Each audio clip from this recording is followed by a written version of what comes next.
taisez sans qu'on dise rien? C'est fantastique. Alors, qu'est-ce qui parle là? Monsieur le doyen, peut-être? Monsieur le doyen. Monsieur le doyen. Bien.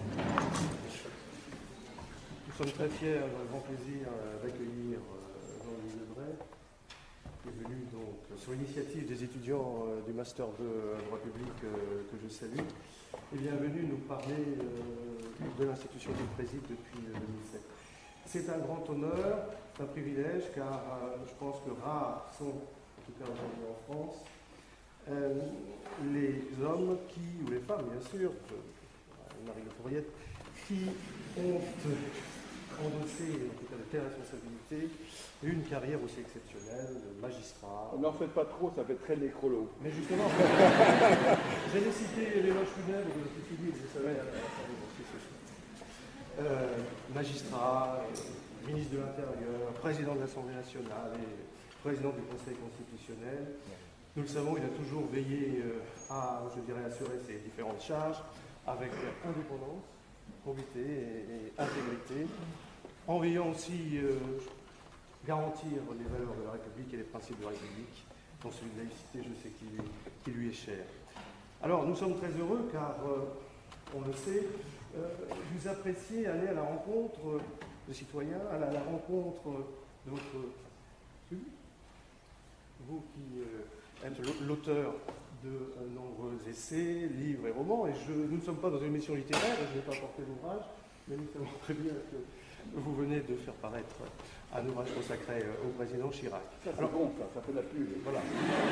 C'était convenu, non.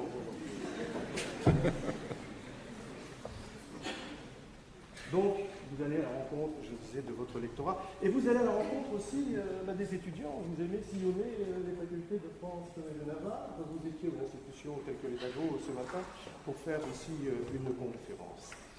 Et je trouve que c'est important aussi pour nous, universitaires, de voir que les étudiants sont placés au cœur aussi des préoccupations des hauts personnages de l'État. Alors, je le disais, c'est sur l'initiative donc des étudiants qu'a lieu cette conférence et du master. Cette conférence qui mobilise beaucoup et qui suscite un réel engouement, puisque 2 amphis y sont consacrés. Nous avons pensé à la Mondiovision, mais ce n'était pas possible pour des problèmes techniques. D'ailleurs, Cyril Ballet s'en occupe ici. Je vous remercie à nouveau. Alors, je tiens à excuser, c'est vrai, le président Catlino, président de l'université, qui est retenu à Paris auprès du ministère pour défendre les intérêts de notre belle institution et qui est représenté par Marine Boisard, vice-présidente. Donc encore mille merci pour votre venue dans la capitale bretonne. Merci, Monsieur le Président.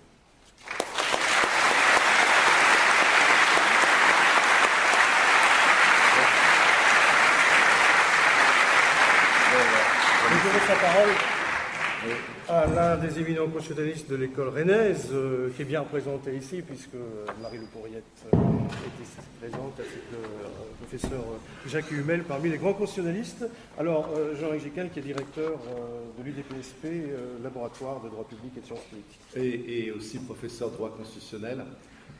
C'est important pour nous d'avoir effectivement le président du Conseil constitutionnel qui est ici présent, parce que vous le savez, vous étudiez en première année, le droit constitutionnel a été transformé par l'action du Conseil constitutionnel. Ça nous a permis, nous, constitutionnalistes, de nous comporter tels des juristes et non pas être condamnés à être des simples commentateurs, complaisants ou pas de l'activité politique. Alors je reste simplement ici très rapidement parce que c'est comme dans des concerts, il y a les premières parties qui ne s'intéressent personne, on attend l'artiste entre guillemets. Je voudrais juste saluer bien sûr l'action de l'association des étudiants de Master 2 droit public qui ont tout organisé de A à Z et puis remercier naturellement le président du Conseil constitutionnel d'avoir accepté leur invitation. Je voudrais quand même préciser que le Conseil constitutionnel a toujours pratiqué une politique d'ouverture à l'égard de l'université et des universitaires. Je ne compte pas le nombre de fois où j'ai été invité pour picorer quelques cacahuètes sur le salon, dans les salons du Conseil constitutionnel. Et avec nos maigres moyens, nous essayons maintenant de vous rendre l'appareil en vous accueillant ici à l'université. Voilà, merci.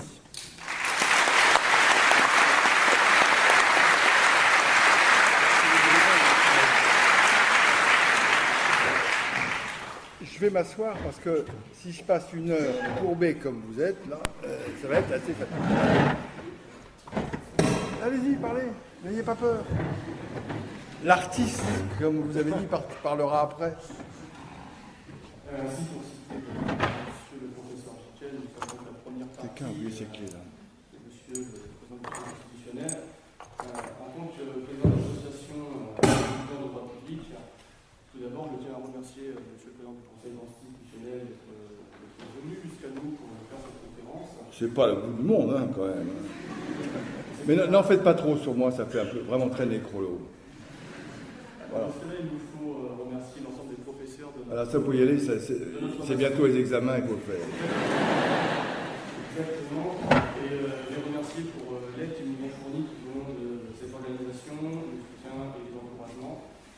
Nous devons aussi remercier notamment M. Cyril Vallet qui est juste ici, qui nous a permis de retransmettre cette conférence en amphithéâtre numéro 7 afin d'accueillir les très nombreux étudiants qui avaient envisagé de venir à cette conférence, à savoir plus de 1200 sur les réseaux sociaux.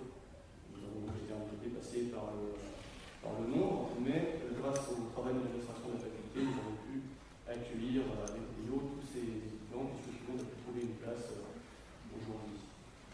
Juste avant de passer la parole à Baptiste Le Peignet, qui est vice-président de l'association, qui a aussi été l'instigateur du projet, je tenais à remercier tout particulièrement le président du Conseil constitutionnel pour une raison supplémentaire. J'ai le plaisir d'annoncer à l'ensemble de la faculté de droit et de sciences politiques de l'Université de Berlin que la promotion 2014-2015 du master de droit public est désormais parrainée pour la première année, puisque monsieur le président du Conseil constitutionnel a accepté d'être le parrain de notre promotion.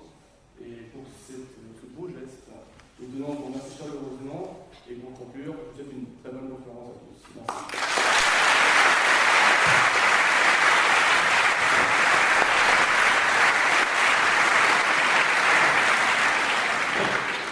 Monsieur le Président, il me revient l'honneur de vous présenter aujourd'hui en vous remerciant à mon tour d'avoir accepté notre invitation. Non, je fais tout pour faire oublier mon passé. Non, ne revenez pas dessus. Rapidement. Il faudra prendre un bon avocat. Donc après des études de droit, Attendez, il ne faut quand même pas repartir au départ. Hein. pour résumer rapidement, vous avez occupé des fonctions juridiques et politiques. Vous avez été juge d'instruction, puis des fonctions politiques en cabinet ministériel. Vous avez ensuite été député, puis ministre de l'Intérieur, président du groupe RPR à l'Assemblée nationale, et enfin président de l'Assemblée nationale. Le 23 février 2007, le président de la République vous a nommé président du Conseil constitutionnel. Vous êtes par ailleurs l'auteur de nombreux ouvrages. Alors pour les plus anciens, Essai sur les idées constitutionnelles du général de Gaulle, paru en 1974, ou La Constitution de la Ve République, paru en 1975. Et vous êtes aussi l'auteur de romans policiers, Meurtre à l'Assemblée ou Jeux de haine, paru chez Fayard. Et puis vous êtes enfin l'auteur d'ouvrages politiques dont le dernier en date, je dois bien rappeler, paru hier, aux éditions Talendier, Le Monde selon Jacques Chirac. Monsieur le Président, c'est fort de cette riche expérience et de cette prestigieuse fonction que vous occupez que vous nous faites l'honneur de venir vous parler à Rennes, aujourd'hui, du Conseil constitutionnel de 1958 à 2015.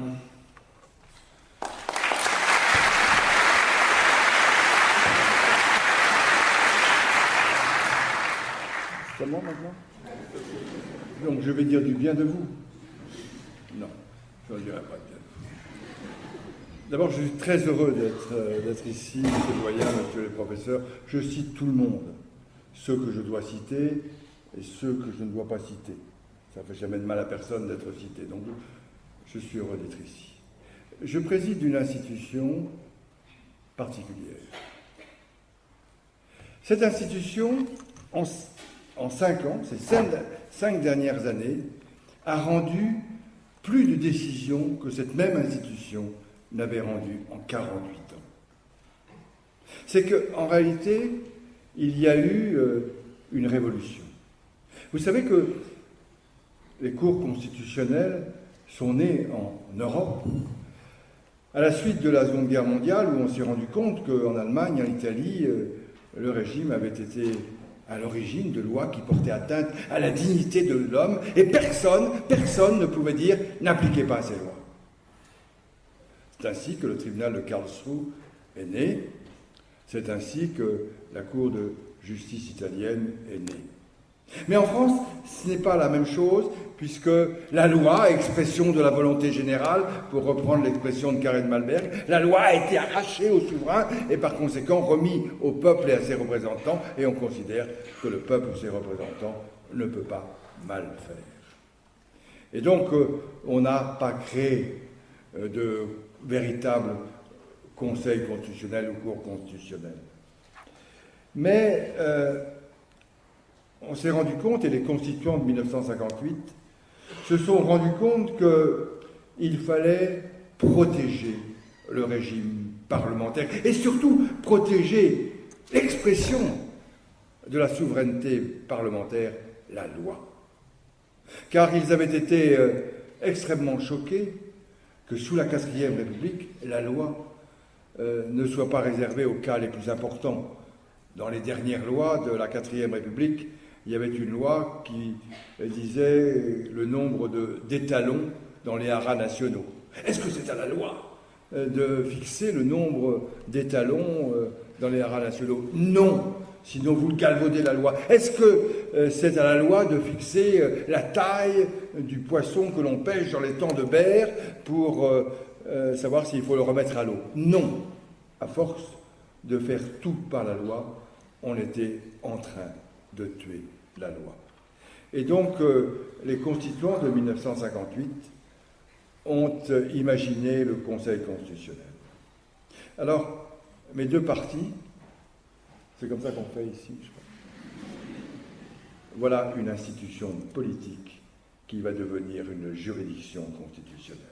Oui, c'est d'abord une institution politique, car pour les constituants de 1958, il s'agit de veiller au bon fonctionnement des nouvelles institutions, et notamment de la division entre l'article 34 et l'article 37. L'article 34, c'est le domaine de la loi. L'article 37, c'est tout ce qui n'est pas du domaine de la loi.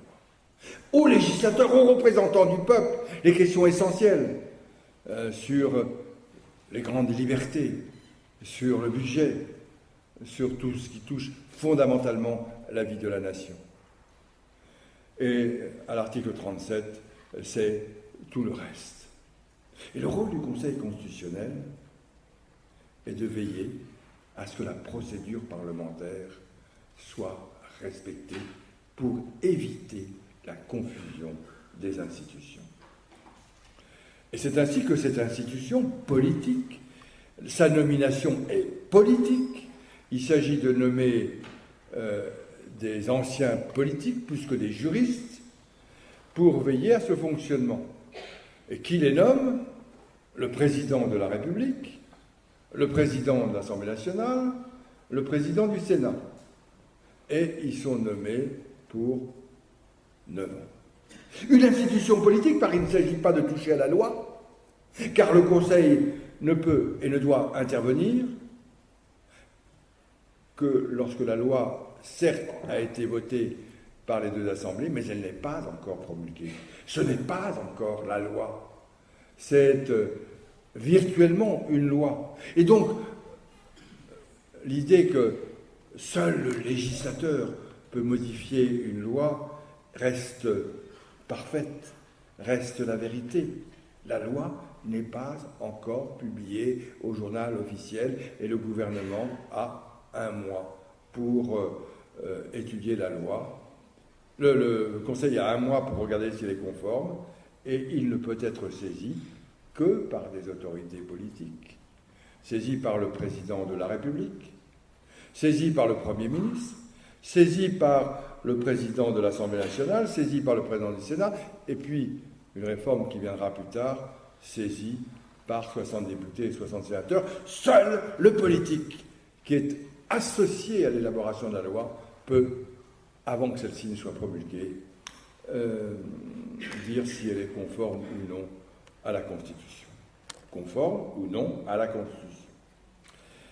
Et puis il va y avoir une évolution.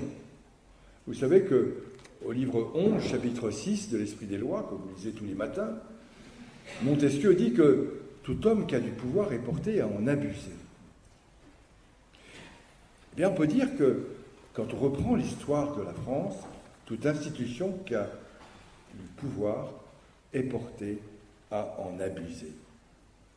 Et c'est ce qui va commencer à se faire en 1971, où, à propos de l'examen d'une loi sur les associations, les membres du Conseil constitutionnel d'alors disent on va regarder la conformité de la loi à la Constitution, mais la Constitution de 1958 prévoit un préambule.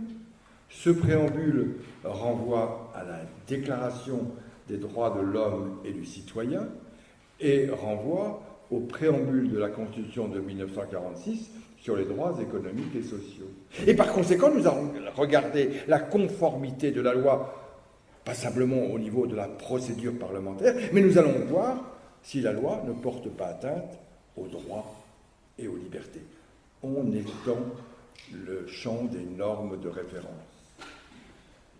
Mais ça reste toujours un contrôle politique fait à la demande du politique sur une loi qui n'est pas encore appliquée. Et naturellement, dès que cette loi est publiée au journal officiel, il n'est pas question de revenir dessus. Le Conseil constitutionnel n'a pas la légitimité, l'autorité suffisante pour revenir sur des lois qui ont été votées. Seul le législateur peut le faire. Et puis il y a une autre évolution qui va avoir lieu. C'est que le Conseil constitutionnel, je vous l'ai dit, va être saisi par l'opposition, c'est la réforme du président Giscard d'Estaing. On cherchait un statut pour l'opposition, on va donner à cette opposition le droit de saisir le Conseil constitutionnel.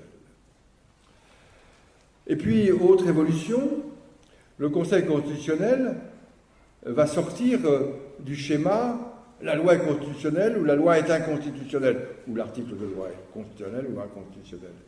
Et il va s'arroger la possibilité de dire la disposition qui m'est déférée est constitutionnelle, sous réserve qu'elle soit appliquée en ce sens.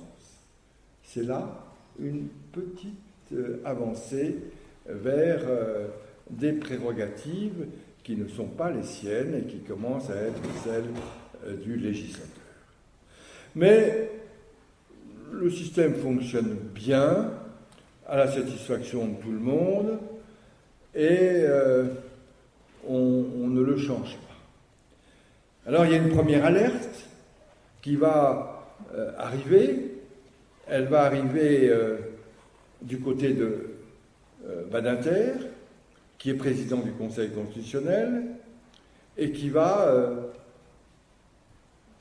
proposer au président de la République, François Mitterrand, de faire une réforme du Conseil constitutionnel et de permettre, dans certaines conditions, une saisine des lois anciennes, pas simplement se laisser percer par des lois qui ne sont pas encore promulguées, mais permettre aux justiciables de saisir le Conseil constitutionnel pour qu'il regarde si des lois anciennes sont conformes ou non aux droits et aux libertés, à la Constitution. Mais Mitterrand ne donne pas suite.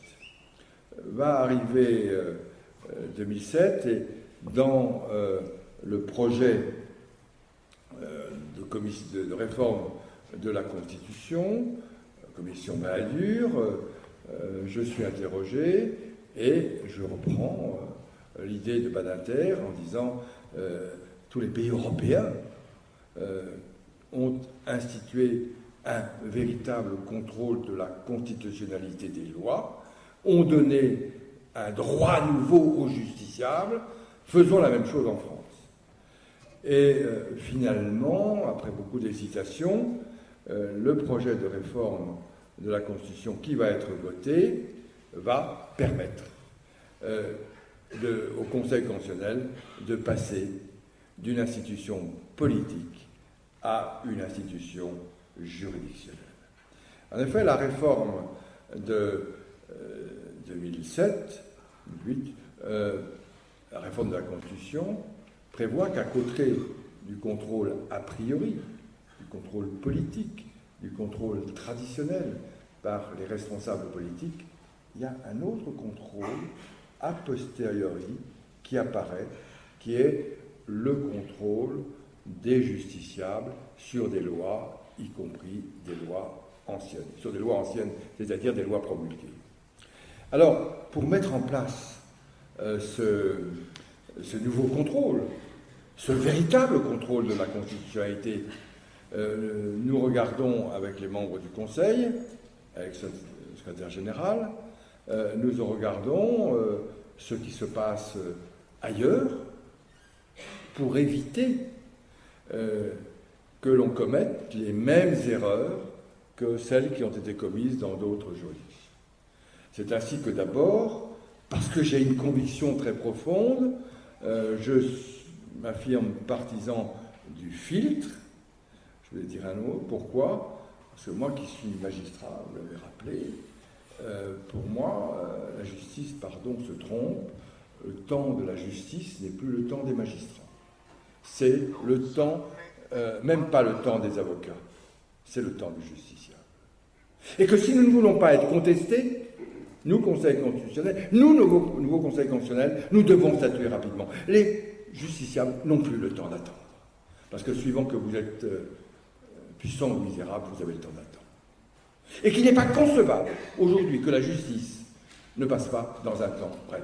Et quand je vois ce qui se passe à la Cour européenne des droits de l'homme, quand je vois ce qui se passe au Conseil d'État, à la Cour de cassation, où il faut plus d'1 an, et la Cour européenne beaucoup plus, pour attendre sa décision, pour savoir si on a un droit, je pense que si on continue dans cette voie, on va aller à la perte de confiance totale de nos concitoyens à l'égard de l'institution judiciaire.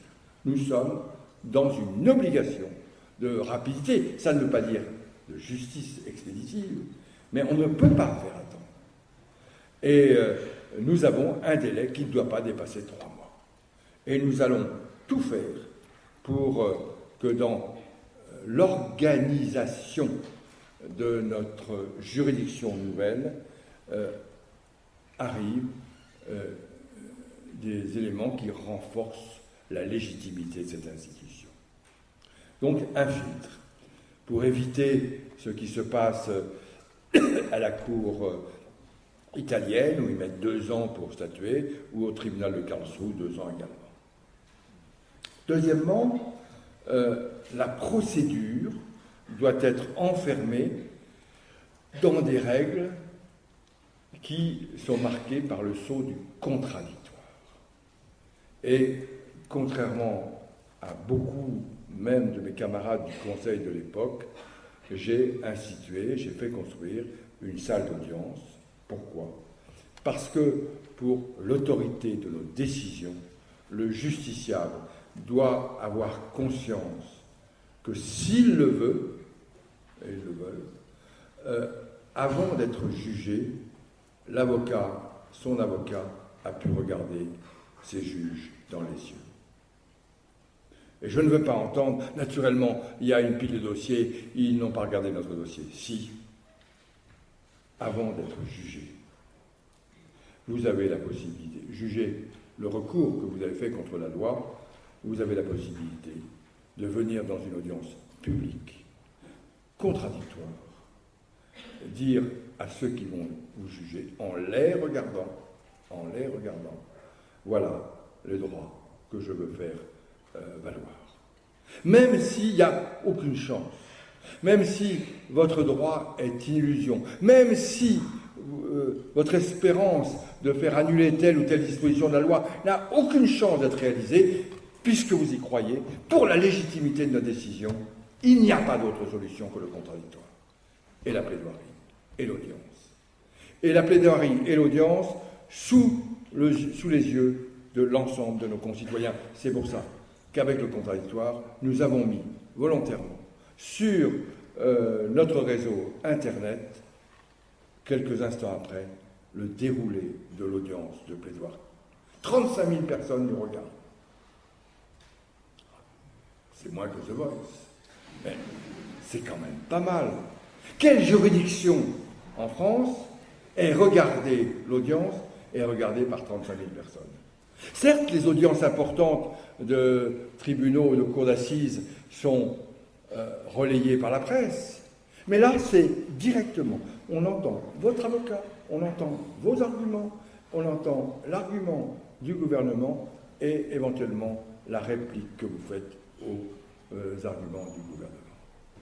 Et puis tout ça enserré dans des règles qui fait que lorsque vous venez à l'audience, vous n'avez qu'une semaine ou 10 jours à attendre avant d'avoir la décision du Conseil constitutionnel. Aujourd'hui, nous statuons en 2 mois et 10 jours. 2 mois et 10 jours, ce qui est extrêmement rapide, mais qui est nécessaire. Alors, c'est vrai, cette juridiction, cette institution, elle rend des décisions importantes. Ce n'est pas une cour de confirmation, puisque nous avons rendu, en ce qui concerne la QPC, 54% de décisions de conformité à la Constitution, mais plus d'un quart, 28% de non-conformité totale, partielle ou de non-lieu. Ça veut dire que un peu plus d'un quart des dispositions qui nous sont déférées, nous les jugeons inconstitutionnelles. Et nous avons, dans le domaine des droits et des libertés, fait faire des avancées considérables. Pendant longtemps, quand j'étais juge d'instruction, on se posait la question de savoir s'il fallait, oui ou non, un avocat pendant la durée de la garde à vue. Mais ça n'arrivait jamais. Alors, la première heure, pas d'avocat. Nous avons été saisis. Et nous avons décidé que toute privation de liberté ne peut être le fait que du juge. Nous avons annulé la procédure de garde à vue et désormais il y a un avocat à la première heure. Mais nous sommes allés beaucoup plus loin, puisque nous avons fait la même chose pour la rétention douanière, où les douaniers considéraient qu'ils pouvaient mettre la main sur quelqu'un pendant 12 heures, sans jamais prévenir ni médecin, ni famille, ni rien, ni avocat. Parce que pendant ce temps-là, on négociait. Non. Nous avons terminé cette procédure en disant toute privation de liberté, quelle qu'elle soit, doit être l'objet d'une décision de justice. Bien mieux, nous avons appliqué notre décision à la loi de 1838 sur l'hospitalisation sur consentement. Vous savez, la loi qui avait fait que Camille Claudel, la maîtresse de Rodin, avait été hospitalisée pendant 30 ans, qu'elle voulait sortir, mais que sa famille ne voulait pas qu'elle sorte. Et elle avait été placée là comment? Parce que sa famille, assistée d'avocats plus ou moins complices, avait dit elle est folle, elle est dangereuse, elle doit rester hospitalisée 30 ans, et elle est morte hospitalisée. Eh bien, nous avons décidé que cette loi, c'était terminé. Et nous avons annulé la loi. Nous avons dit que pour tout placement d'une personne en hospitalisation sans consentement, dans un délai qui ne peut excéder 15 jours, c'est le juge qui doit prendre la décision après avis de 2 médecins indépendants. Nous sommes allés encore plus loin. Nous avons, toujours dans cette jurisprudence qui défend les droits et les libertés, annulé les tribunaux maritimes. Les tribunaux maritimes qui dataient de Colbert et qui imposaient des sanctions. Mais la composition du tribunal n'était pas une composition qui était exempte de critique, puisque certains membres du tribunal étaient membres de l'administration et dans un lien de hiérarchie. Et pourtant, depuis Colbert, elle avait rendu un certain nombre de décisions, 1500 par an. Pas énorme. Et quand on a voulu annuler, on dit, mais ça vaut pas le coup, 1500. Si ça vaut le coup, c'est une question de principe. C'est une question de principe. Nous avons fait progresser les droits et les libertés. Nous avons aussi voulu, par des exemples précis, rappeler un certain nombre de principes. Lorsque le gouvernement décide de créer une taxe carbone pour taxer ceux qui émettent des gaz de CO2, c'est très bien, parfait. Nous n'avons rien à dire. Mais quand ce gouvernement exonère 95% des contribuables de cette taxe, il y a un principe qui est dans la Déclaration des droits de l'homme. C'est l'égalité des citoyens devant les charges publiques. Or, vous ne pouvez pas créer un impôt et exonérer 95% des contribuables de cet impôt. Et nous avons annulé.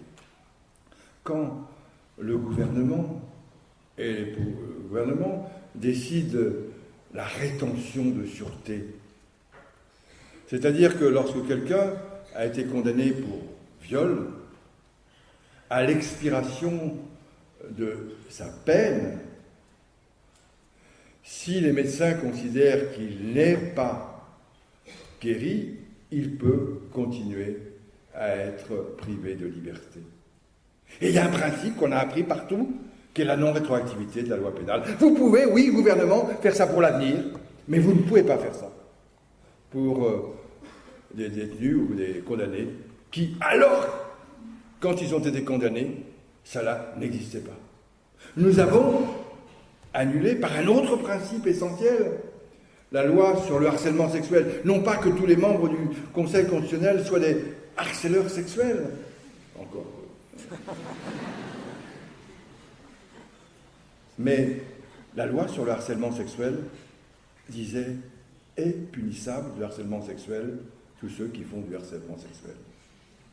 C'est l'arbitraire du juge. Il peut y avoir, quand on fixe une incrimination, elle doit être définie, elle doit être précisée. Sinon, on rentre dans l'arbitraire. Voilà l'apport du Conseil. Voilà cette juridiction saisie par les justiciables qui, à l'occasion d'un procès civil, commercial, pénal, prud'homal, lorsqu'on leur oppose une disposition de la loi, peut dire que je voudrais, je fais une question prioritaire de constitutionnalité, qu'on vérifie si cet article qu'on oppose ne porte pas atteinte aux droits et aux libertés. Et nous répondons. Ça peut aller très loin. Et c'est là où ça a été pour nous une surprise absolue, car on pensait que la QPC serait uniquement utilisée dans le domaine du droit pénal, des grandes libertés. Mais nous avons eu, il n'y a pas très longtemps, une QPC sur la fiscalité entre le beurre et la margarine. Grande liberté. Est-ce que je glisse sur du beurre ou je me casse la gueule avec la margarine? Eh bien non, le problème était important. Pourquoi? Parce que lorsque, au XIXe siècle, on s'est rendu compte que les Français, les hommes et les femmes, avaient besoin de matières grasses, que le beurre était un produit de luxe réservé aux classes favorisées et qui en plus ne voyageait pas, des ingénieurs ont créé la margarine. Et pour permettre aux classes laborieuses, comme on disait à l'époque, d'avoir accès à des matières grasses, pour favoriser la vente de ces produits, on a mis une fiscalité beaucoup moins importante. Et les producteurs de beurre, un siècle après, nous ont dit, il faut revenir là-dessus, puisqu'aujourd'hui, on vend plus de margarine que de beurre. Et nous avons dit non, il n'y a pas inégalité, puisque ce sont deux produits différents. L'un est de nature animale, l'autre de nature végétale, et que la loi, les parlements peuvent traiter différemment des produits différents. Respect des droits, respect de l'égalité, respect de la liberté, respect des grandes libertés, et c'est cela, le Conseil constitutionnel. Alors, si vous me laissez quelques minutes pour terminer, je peux? Oui. De toute façon, nous n'avons pas de relation. Il est vrai aujourd'hui que nous avons le sentiment de n'avoir jamais autant sanctionné de lois. Pourquoi? Je le dis très simplement parce que on assiste à une décadence de la loi. Je voudrais prendre des exemples. D'abord, au début de la Ve République, le Code des lois, c'est-à-dire le registre qui récapitulait toutes les lois votées par le Parlement français en un an, faisait de l'ordre de 500 grammes. En 2012, lorsque on a arrêté de l'imprimer, il faisait plus de 5 kilos, presque 6 kilos. Deuxièmement, les procédures parlementaires seront ainsi faites qu'on assiste à un déchaînement du nombre des amendements.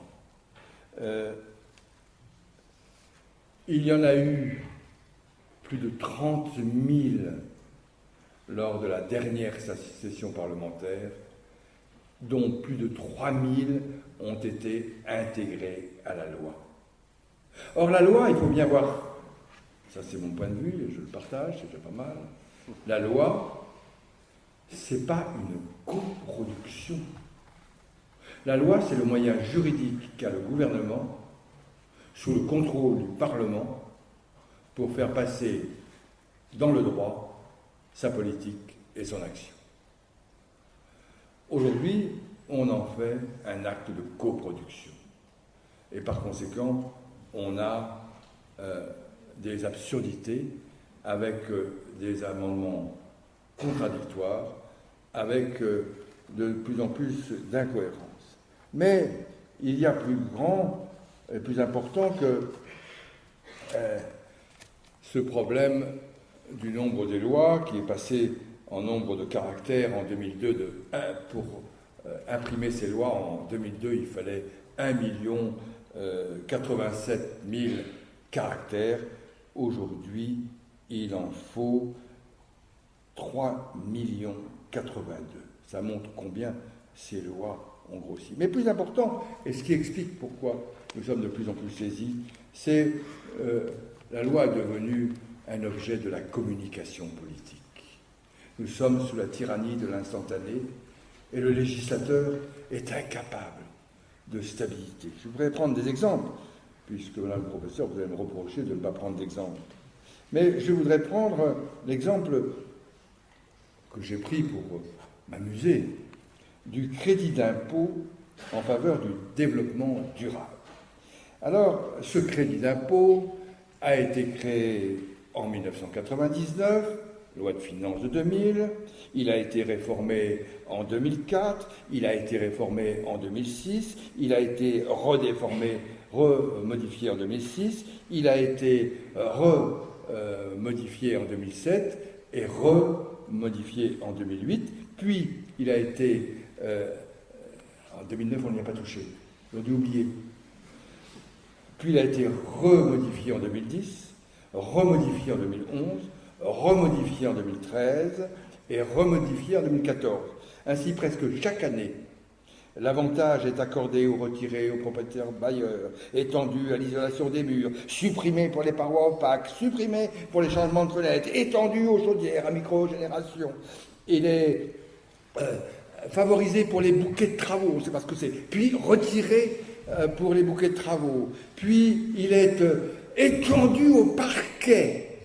Et puis supprimé pour les parquets et mis pour les carrelages. On a le vertige. Et la loi est devenue tellement mouvante, tellement instable, que les acteurs économiques considèrent qu'il faut qu'ils agissent en dehors de la loi. Et le rôle du Conseil constitutionnel va être et est, à travers sa grande et sa jurisprudence, de fixer des règles qui, naturellement, vont permettre aux législateurs de faire évoluer les choses, mais de ne pas revenir chaque année sur un certain nombre de principes. Ne revenons pas sur la rétroactivité des lois. Ne revenons pas sur ces lois absurdes qui changent toutes les 5 minutes. Et nous aurons ainsi rétabli dans ce pays ce qui est notre mission, une stabilité et une stabilité juridique que le législateur est incapable aujourd'hui de résister. Pourquoi il est incapable ? parce qu'il est sous la tyrannie de l'instantané. La loi est une réponse à un événement. On ne se préoccupe pas de savoir si elle porte atteinte à des droits ou des libertés. On ne cherche même pas à étendre regarder son influence. Non, on en change pour faire plaisir. Je prends, et c'est très caractéristique, les lois de lutte contre l'immigration illégale. Nous avons eu en 5 ans 4 lois, toujours justifiées par la précédente qui n'avait pas produit des effets, mais nous constatons simplement que les décrets d'application n'ont pas été portés. La loi est devenue un moyen de la communication politique et non plus quelque chose qui fixe des normes et qui fixe le droit.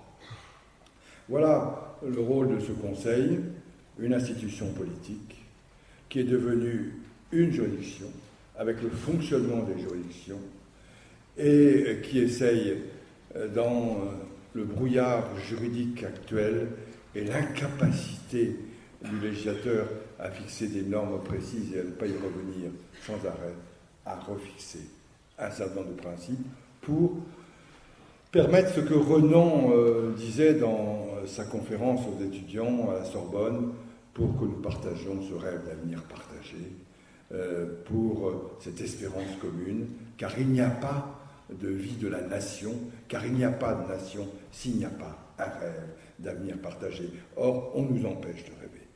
On nous empêche de rêver, et c'est ça le rôle du Conseil constitutionnel. Alors, je ne revendique pas pour le Conseil constitutionnel des milliers et des milliers de dossiers par an.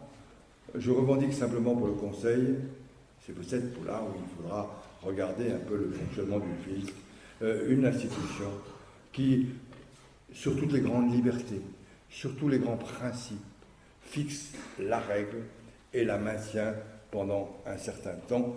Nous ne sommes pas des adeptes du retournement de jurisprudence. Certes, il peut y avoir des retournements de jurisprudence, c'est évident, mais ils doivent être faits avec précaution, en dehors des humeurs politiques des uns et des autres. Voilà ce que je voulais vous dire en préambule. Si vous n'avez pas de questions, je peux continuer indéfiniment. J'ai mon train à 19h, mais ça va encore. Est-ce qu'il y a des questions? Alors, professeur, ça allait? Je suis bien noté? Ah, enfin, c'est la première fois de ma vie que je suis bien noté par un professeur. C'est chaud chez vous, non? Oui, qu'est-ce que vous faites? Vous venez me voir? Mademoiselle, qu'est-ce que vous posez une question? Ben, venez là, venez. Venez, il n'y a pas de micro, c'est compliqué, venez. Attends, ben, attendez, voilà, il faut tout faire ici. Viens.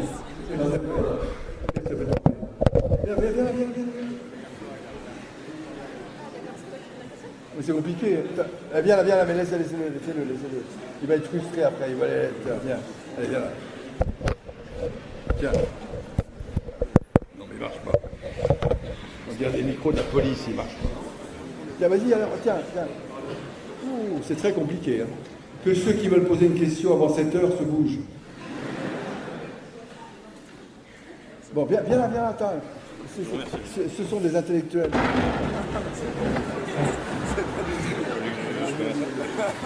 Alors, merci. Monsieur le Président, bonjour. Vous disiez il y a peu de temps, lors d'une conférence à la faculté de droit de Valence, que l'hypermédiatisation de la vie politique avait entaché la qualité de la... Excusez-moi, j'en perds mes mots. Pour l'instant, c'est pas très clair. Vous disiez que l'hypermédiatisation de la vie politique avait entraîné une inflation législative. Est-ce que vous pensez justement que cette inflation législative est amenée est entachée la qualité de la norme législative? Est-ce que vous trouvez par exemple de plus en plus de cavaliers législatifs dans les projets de loi? Ah bah j'ai bien fait de venir. C'est vraiment ma place. Merci.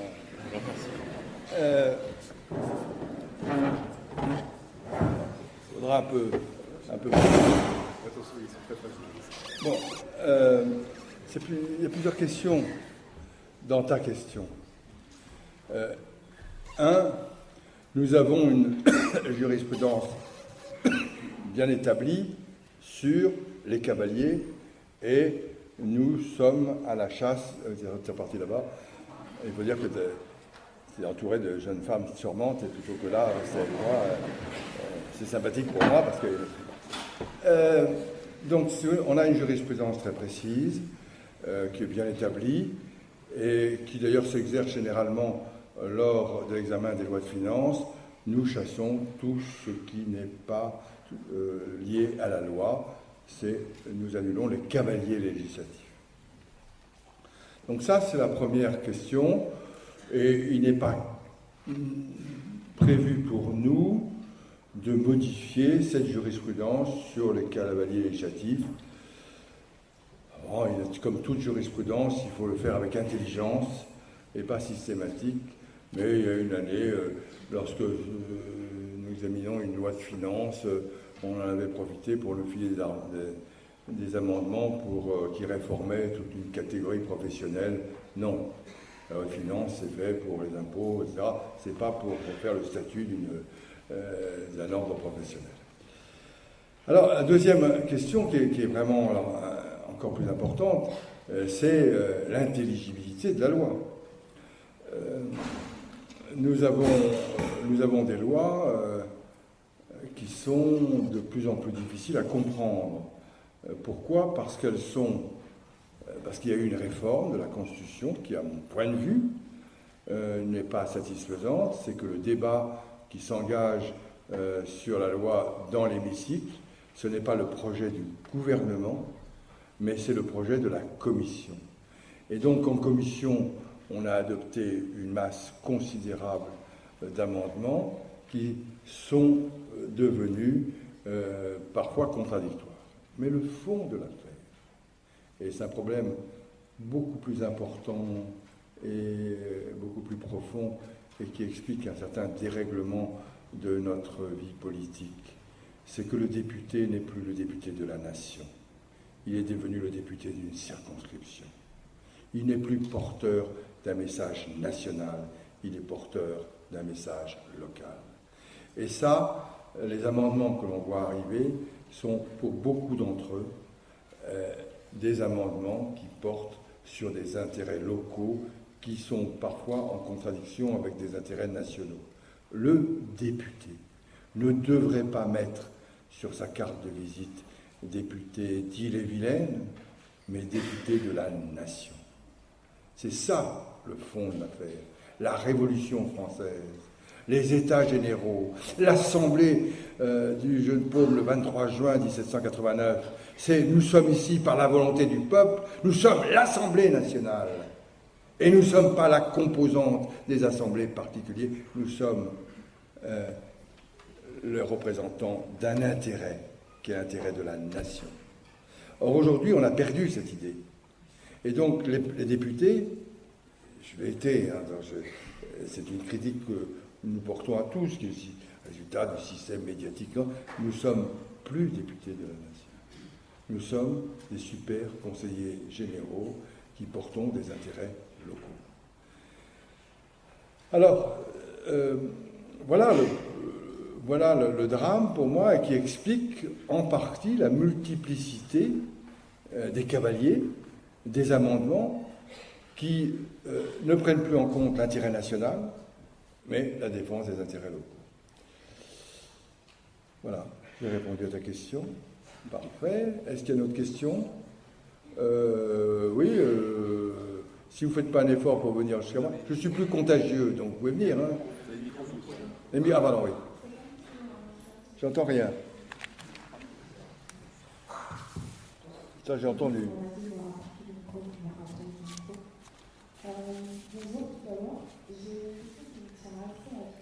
Je ne comprends rien. Mais venez là. Parce que je ne comprends rien.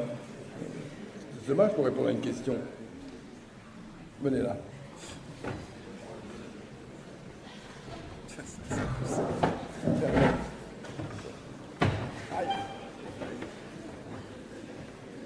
Bonjour. Pardon.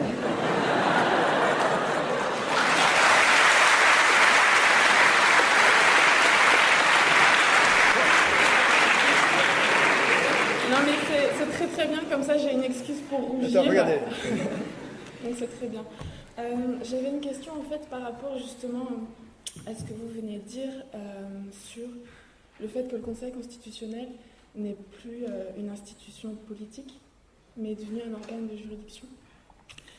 Et je voulais savoir votre avis en fait. Il n'est plus une institution politique, mais une juridiction. Oui. Parce que j'ai eu l'occasion il y a quelques jours d'apprendre en fait ce qui s'était passé derrière la décision du 16 juillet 1971, liberté d'association, et le fait que c'était finalement une décision politique. Et ça m'a profondément déçue. Et je voulais savoir ce que vous en pensiez en fait. D'accord. Laisse-moi ta place. Bien. D'abord, qui est votre prénom? Sophie. Sophie. Je suis prêt à revenir quand vous voulez, mais vous m'avez pas compris. La décision de 1971, elle est dans le chapitre, Oui, dans la partie que j'ai consacrée, et dont j'ai dit, le Conseil était une institution politique. Et la décision de 1971 a été une décision politique, mais pas politique au sens, vous l'entendez, c'est les membres du Conseil constitutionnel de l'époque qui ont voulu affirmer leur puissance par rapport au gouvernement. Le gouvernement de l'époque était furieux. Et il y avait une loi sur l'association et ils disent on va tout annuler au regard de la Déclaration des droits de l'homme et des citoyens. Donc oui, la décision était politique. Oui, ça me choque, mais nous étions à une époque où nous étions dans un Conseil constitutionnel dont j'ai dit que c'était une institution politique. Et aujourd'hui, nous ne sommes plus dans cette configuration. J'ajoute à l'époque que cette décision est venue sur un contrôle a priori. Or, aujourd'hui, le contrôle a priori ne représente pour nous que 10 à 15, même pas 10% ou 12% de l'activité du Conseil, puisque 95%, peu moins de 95% du Conseil, c'est des contrôles a posteriori. Donc voilà ce que je peux te répondre. Je suis choqué, mais j'ai expliqué tout à l'heure que reprenant un principe de Montesquieu, le Conseil avait outrepassé ses fonctions parce qu'il est allé chercher des normes de référence qui n'étaient pas prévues.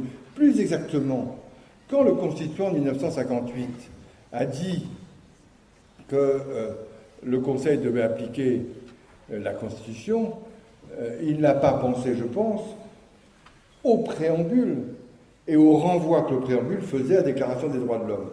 Bon, c'est comme ça. Voilà. Salut.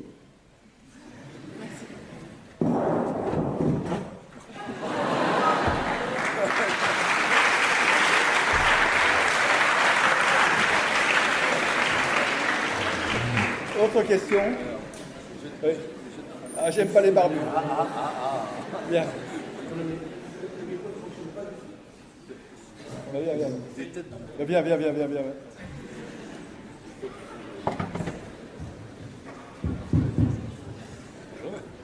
Vous attendiez ce que je l'embrasse? Ça ira, comme vous voulez. Bonjour. Du coup, vous avez parlé des... Tout à l'heure, quand on parlait des changements de décision du Conseil constitutionnel par rapport à des décisions postérieures, je me posais la question par rapport au droit local d'Alsace-Moselle. Est-ce qu'il est encore judicieux de le considérer comme constitutionnel, sachant qu'il porte atteinte au droit aux libertés en quelque sorte, puisqu'il reconnaît le délit de blasphème? J'aurais aimé connaître votre position par rapport à ça. Bien fait de venir. Bon courage. Alors, nous avons effectivement statué sur le problème particulier de la situation des cultes en Alsace, Moselle, Guyane. Puisque vous savez que dans ces trois régions, il n'y a pas de véritable séparation des églises et de l'État, parce que, au moment du Concordat, c'était out.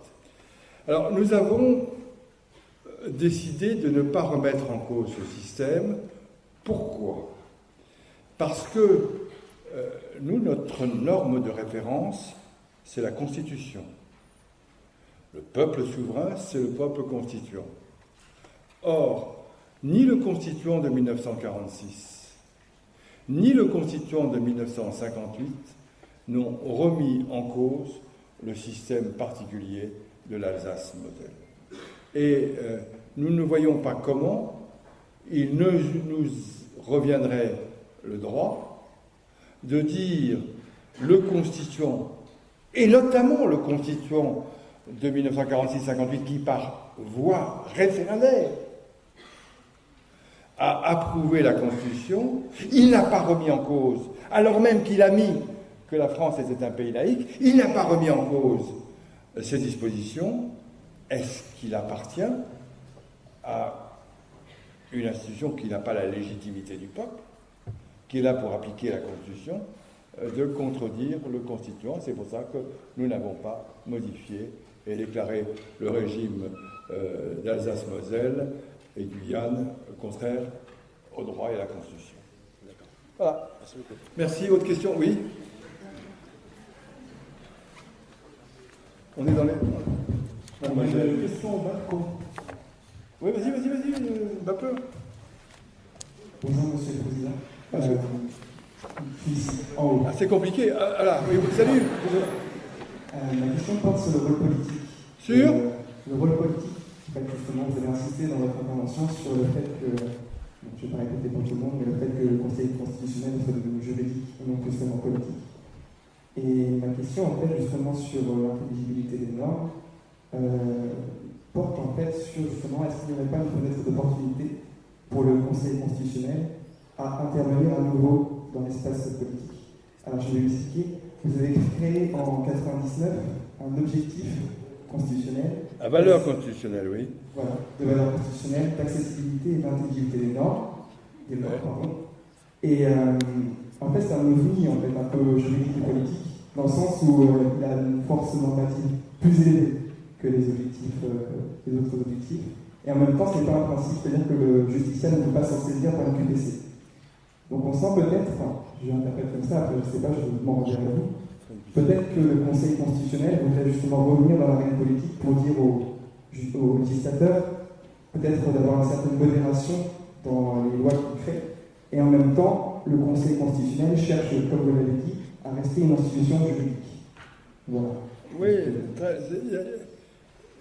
il n'appartient pas au Conseil constitutionnel, en dehors du constat que j'ai fait, de dire quoi que ce soit aux législateurs.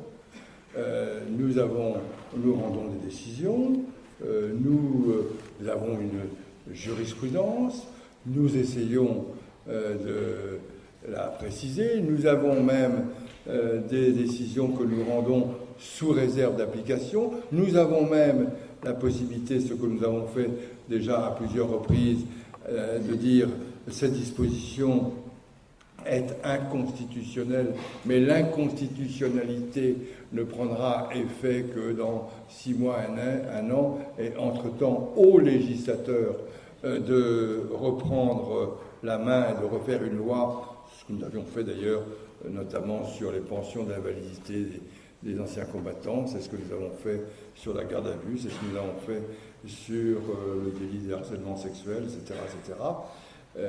Mais nous n'avons pas à donner des injonctions aux législateurs.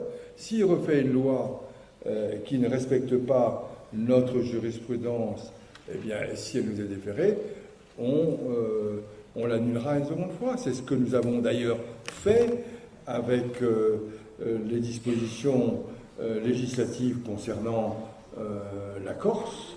Nous les avons annulées. Le législateur a relégiféré dessus et nous a renvoyé les mêmes dispositions et nous avons annulé une seconde fois. Donc on ne peut pas aller plus loin. C'est pourtant ce qui a été fait sous la présidence de Pierre Mazot en 2005, lors de ses vœux au président de la République, où il avait déjà insisté sur l'inflation normative. Non, mais attends, il y a un moment privilégié pour moi, qui est l'endroit, mais qui n'est pas juridique, qui sont les vœux au président de la République. France est ainsi faite qu'on est progressivement rentré dans la monarchie républicaine, et donc les corps constitués présentent leurs vœux au chef de l'État. Et donc moi je profite toujours de mes vœux, quel que soit le chef de l'État, pour leur foutre plein la gueule.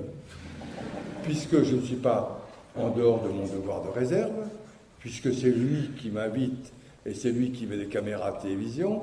Et alors, je l'ai tapé sur la logorée législative. Cette année, je l'ai tapé sur ces lois qui ne respectent rien et ces lois qui sont dans une instabilité telle qu'on refait tous les 6 mois, on refait des lois qui on a défait 8 jours avant. Oui, je dis tout, mais je ne peux pas. Ça, c'est hors Conseil constitutionnel. C'est dans le cadre des institutions, à l'occasion des cérémonies de vœux, je pourrais faire un discours à Guillaume, lui demandant des nouvelles de Julie, de Carla, de voir s'il fait beau là-bas, s'il aime bien se promener à moto. Généralement, les discours que j'ai vus de mes prédécesseurs étaient des opérations de langue de bois. Bon, allez m'emmerder à l'Élysée si c'est pour faire de la langue de bois, ça ne m'amuse pas. Et donc, comme on ne rentre pas dans la fonction du Conseil constitutionnel, je crois que c'est mon devoir, je suis sérieux, mon devoir, une fois par an, que le président de la République, quel qu'il soit, qui est élu du suffrage universel, qui est responsable, entende de la part du président du Conseil constitutionnel qui examine la loi, qu'il attende à ce moment-là qu'on lui dise tout ce qui ne va pas. Mais je lui dis pas du tout dans un sentiment politique. Je m'en fous, moi, de politique maintenant. J'essaie d'échapper à mon passé. Il est toujours en train de... c'est plus au casier judiciaire, mon passé, donc il faut arrêter. J'essaye à ce moment-là, dans l'intérêt de la loi, de dire au chef de l'État qui est entouré des membres du gouvernement, ben voilà, vous êtes en train de continuer une dérive de la loi qui fait que la loi n'apparaîtra plus comme l'expression de la volonté générale et que nos concitoyens sont incapables de savoir maintenant et aujourd'hui quelles sont les lois qui s'appliquent. Et je rappelle à cette occasion que nous avons un certain nombre de principes, et comme je l'ai dit au président de la République lors des derniers vœux, je vous signale, monsieur le président de la République, que nous n'avons pas l'intention de changer de jurisprudence. Salut, bonsoir, au revoir, voilà. Ok. Autre question? Oui, allez, salut. Bonjour. Vas-y.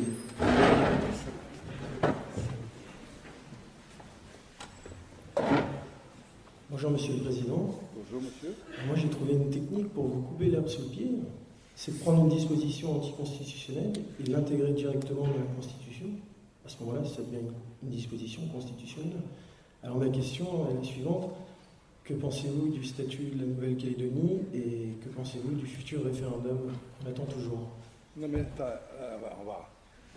Il ne faut pas déconner complètement là. Est-ce que tu crois une seconde que je suis là au milieu de vous parce que je pense? Non. Donc je ne pense pas. Mais tu ne peux pas me demander, ou vous ne pouvez pas me demander, de commenter un statut qui a été approuvé par le législateur constitutionnel. Je n'ai pas à dire sur ce sujet si c'est bien ou si c'est mal. Je ne suis pas un conseiller du gouvernement, je ne fais pas de politique. Pour moi, c'est le statut approuvé par le peuple français, et c'est donc le statut qui, je ne peux pas le contester. Deuxièmement, je ne peux d'autant moins qu'en application de ce statut, il y a un certain nombre, ce qu'on appelle les lois de pays, c'est-à-dire des lois qui sont prises pour cette région, pour permettre l'évolution vers le statut d'autonomie ou d'indépendance. et que le Conseil constitutionnel examine ces lois de pays. Donc je n'ai pas à formuler de position sur cette question, puisque aujourd'hui, si je le disais ce que je pense de ce statut ou de ces lois, et si on interrogeait à nouveau le Conseil constitutionnel sur une loi de pays, vous seriez en droit dans la presse et partout de dire, attendez, il faut que le président du Conseil constitutionnel, il n'a pas à statuer sur ces trucs-là, il a pris position. Il a pris position, il a préjugé. Donc je n'ai pas préjugé, donc je ne peux pas répondre à cette question. En fait, ce que je voulais vous dire, c'est que parfois on peut prendre une disposition un peu politique Mais et l'intégrer à la Constitution. non, mais alors c'est un autre problème. Là, on vit en République. Nous ne sommes pas dans le gouvernement des juges. Qui a la légitimité c'est le peuple. Et donc, nous ne jugeons pas ce que le peuple a décidé, et les référendums, c'est pas. Alors, simplement, nous avons un certain nombre de principes sur lesquels on ne peut pas revenir.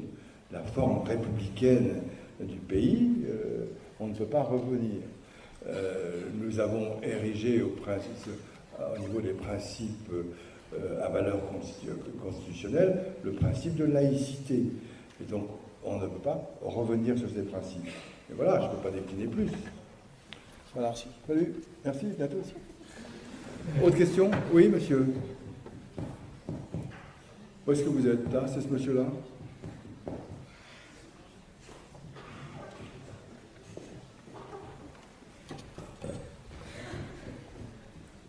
Venez. Bonjour Monsieur le Président. Bonjour. Je souhaiterais savoir tout simplement si vous étiez favorable à la reconnaissance des opinions dissidentes au sein des délibérations. Ah la vache! Arrêtons de déconner. On va t'asseoir. J'étais sûr. J'ai pas encore eu la question de savoir sur les anciens présidents de la République, c'est encore leur place, mais elle va arriver. S'il faut augmenter le nombre de membres du Conseil. Alors, je suis contre l'expression d'opinion dissidente. C'est clair? Pour plusieurs raisons. La première raison, que j'ai expérimenté en étant magistrat et que je réexpérimente aujourd'hui, permettre l'opinion d'expression dissidente, ça veut dire mettre fin au secret du délibéré. Ah oui, si sur 9 membres, tu peux permettre, comme il faut une majorité de 7, tu peux permettre à 2 membres de s'exprimer, ben on saura que les autres ont voté pour. C'est absurde. Deuxièmement, avec l'arrivée de la QPC, nous traitons des questions, droit de la famille, droit des étrangers, sur lesquels il n'y a pas de vérité. Il faut que c'est ensemble que nous progressons sur la voie de la vérité, de la justice et du droit. S'il y a la possibilité d'opinion dissidente, toute discussion est bloquée, car certains vont vouloir être dans une posture. J'ai regardé un endroit que je connais un peu, qui est le Brésil, où la Cour suprême délibère en public. Eh bien, c'est extraordinaire. Les juges, ils parlent pour les caméras. Ils ne cherchent pas à essayer de trouver la voie de la justice. Non, ils cherchent leur avenir, leurs préoccupations. Donc, moi, je suis totalement contre l'expression d'opinion dissidente. La décision est la décision du Conseil. J'ajoute que dans ce pays magnifique que nous aimons, où on conteste tout, où on adore tout casser, où on est pour tout ce qui est contre et contre tout ce qui est pour, il y a un moment où il faut qu'on arrête de discuter. Le Parlement a pris une loi, elle est constitutionnelle, ça suffit. Si, dans la décision que le Conseil constitutionnel rend, Il dit, elle est constitutionnelle. Mais à ce moment, il y a deux juges qui disent, mais non, ils disent n'importe quoi, les mecs, là. Elle n'est pas constitutionnelle. On continue dans le débat politique. Imaginez, je vais juste effleurer ça, la loi sur le mariage pour tous. Imaginez qu'à la suite de ce mariage pour tous, je ne sais pas, parce que je suis tenu au secret délibéré, imaginons qu'un magistrat, un juge, dise « mais moi je ne suis pas d'accord avec ce mariage délibéré ». Alors immédiatement la presse, quand on aurait rendu notre décision, elle n'aurait pas mis l'accent sur « oui, la décision est constitutionnelle », elle n'aurait mis l'accent que sur celui qui aurait dit « elle n'est pas constitutionnelle ».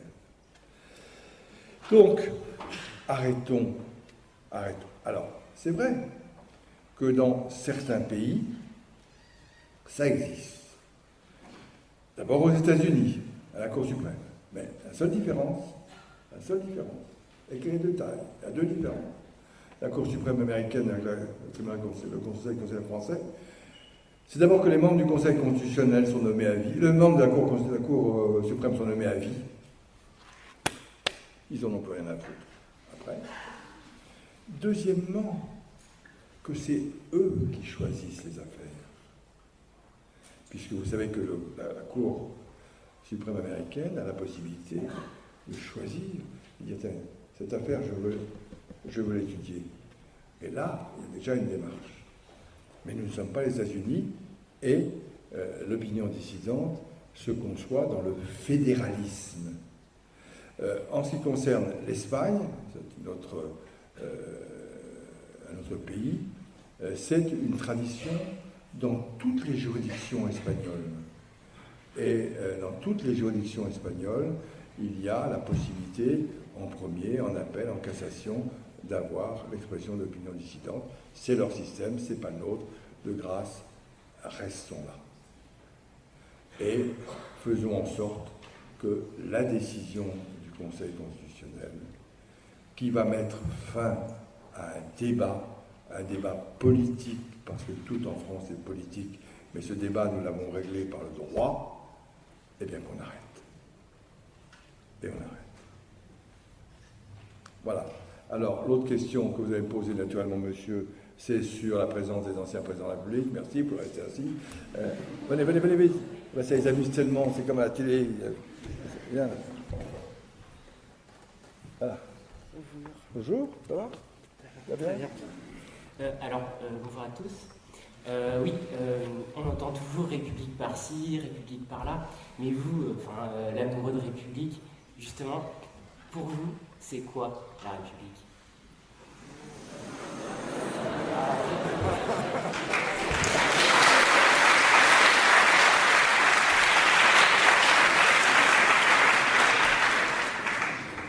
La République, pour moi, c'est d'abord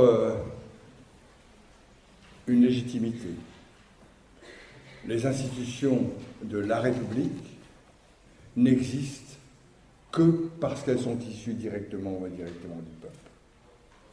Première chose. La République, pour moi, ce sont des institutions. Mais la République, pour moi, ce ne sont pas que des institutions. C'est l'affirmation d'un certain nombre de principes. C'est le principe de la laïcité. C'est le principe de la légitimité du peuple. C'est le principe de la non-rétroactivité des lois. La République, c'est une histoire.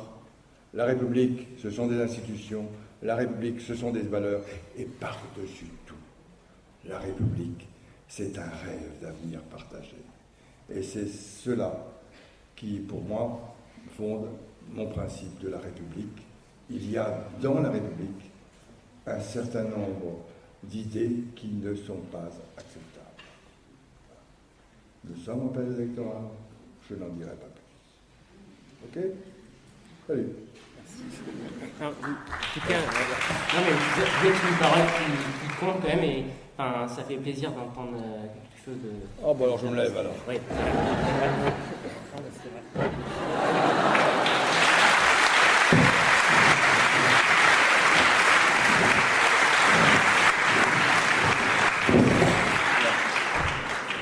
Est-ce qu'il y a d'autres questions? Non. Oui, mademoiselle. Parlez fort.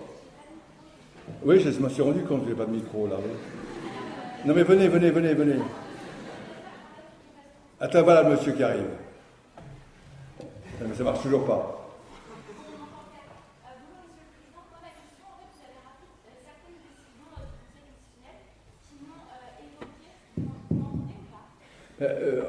Pas toujours quand le monsieur fait du bruit derrière. Tiens, donnez-lui le micro à cette dame. Oui, c'est bon. Ah oui, c'est bon ça. Bon, bonjour Monsieur le Président. Vous avez rappelé certaines décisions du Conseil constitutionnel qui ont évoqué certaines décisions rendues par la CJUE, notamment en matière de margarine, de beurre et au niveau des libertés fondamentales. Moi, ma question, ce serait au barreau de Nantes cette année, on a eu une question au grand oral qui était le dialogue des juges et des droits fondamentaux. Je voudrais savoir quelle est votre relation avec la Cour de justice de l'Union européenne, notamment, je voulais savoir quel est le dialogue des juges entre le Conseil constitutionnel et la Cour de justice de l'Union européenne. Merci. Alors, merci. Quel est votre prénom? Hélène. Alors, d'abord, je voudrais rappeler que le Conseil constitutionnel fait un contrôle de constitutionnalité et pas un contrôle de conventionnalité. Depuis la jurisprudence IVG, on a considéré, le Conseil a considéré, repris par le législateur, que nous n'avions qu'à regarder la conformité des lois à la Constitution. Et quand on a parlé de dialogue des juges, ça concernait d'abord le dialogue des juges nationaux. Dialogue que le Conseil pouvait entretenir avec la Cour de cassation et le Conseil d'État, dans la mesure où la Cour de cassation et le Conseil d'État sont des organes qui filtrent nos QPC. Mais votre question était intéressante parce que il y a la Cour européenne des droits de l'homme, il y a la Cour européenne, et nous ne sommes pas autistes. Nous n'avons aucun dialogue, mais nous parlons beaucoup ensemble. Nous n'avons pas à avoir de dialogue, puisque eux font du contrôle de conventionnalité et nous du contrôle de constitutionnalité. Mais il serait absurde que nous ne regardions pas ce que font les uns et les autres. Lorsque nous avons statué sur la garde à vue, il est bien évident que nous avons pris cette décision dans l'intérêt du droit, mais aussi parce qu'on allait se faire condamner, puisqu'on a le droit à un procès juste et équitable et que la présence de l'avocat est une liberté. Donc, nous n'avons officiellement pas de dialogue, mais il n'en reste pas moins que nous parlons beaucoup, nous examinons les jurisprudences et que pour la Cour européenne, lorsque s'est posé sur renvoi de la Cour de cassation le problème du mandat d'arrêt et de la valeur du mandat d'arrêt, de l'étendue du mandat d'arrêt, nous avons fait une question préjudicielle pour avoir la réponse des autorités européennes. Donc voilà, si vous voulez, officiellement, pas de dialogue, mais il serait absurde, même si je ne suis pas forcément un Européen béat, qu'à partir du moment où il y a des institutions et des cours européennes, la Cour européenne des droits de l'homme et la Cour européenne, que nous considérions que nous n'avons pas à regarder, pas à étudier, pas à comprendre, pas à chercher à savoir s'il n'y a pas des problématiques. Mais nous avons aussi, pour le dialogue des juges, un dialogue permanent avec nos homologues européens. Lorsque nous avons, par exemple, eu à statuer sur la rétention de sûreté, les juges allemands étaient dans la même problématique que nous, extrêmement difficile, savoir qu'est-ce qu'il fallait faire. Eh bien, nous avons demandé à des juges allemands du tribunal de Karlsruhe de venir parler avec nous pendant une journée. Ils sont venus et on a discuté. Toutes les semaines, la Cour de justice italienne est venue passer, il y a 8 mois, 3 jours avec nous, où nous avons étudié leur jurisprudence, notre jurisprudence, pour voir s'il y avait des points de divergence ou des points de convergence. Nous avons vu il n'y a pas très longtemps les juges espagnols, parce que là aussi, ça nous intéressait d'avoir un échange, non pas sur la composition, non pas sur l'institution elle-même, mais sur la jurisprudence, et pour voir si c'est comparable. Donc oui, il y a un dialogue. Oui, il y a un dialogue très profond, très intéressant. Vous savez, Anatole France, que vous connaissez, il a fait ses études ici, Anatole France disait « Heureux ceux qui n'ont qu'une vérité. Plus heureux et plus grands ceux qui ont fait le tour des choses pour savoir qu'on n'approchera jamais la vérité. Alors, enrichissez-vous de la vérité des autres. » Et dans le domaine du contrôle de constitutionnalité, comme dans le domaine du contrôle de conventionnalité, puisque nous avons un contentieux abstrait, que la loi, nous ne jugeons pas des cas particuliers, c'est la loi, c'est-à-dire l'acte qui a été fait par les représentants du peuple, qui ont la légitimité, il faut faire très attention à ce que l'on fait, eh bien, nous essayons en permanence de nous enrichir de la vérité des autres. Voilà, autre question? Oui, monsieur. Ce sera la dernière question. Question, tu veux qu'on arrête? La dernière. Bon, c'est l'avant-dernière alors. C'est mon esprit de contradiction. Pourquoi tu vas au cinéma? Question? Bon, alors vas-y. Oui, vas-y, viens. Non, mais j'entends rien. Ça vous va? Venez. Au revoir, mademoiselle. Au revoir.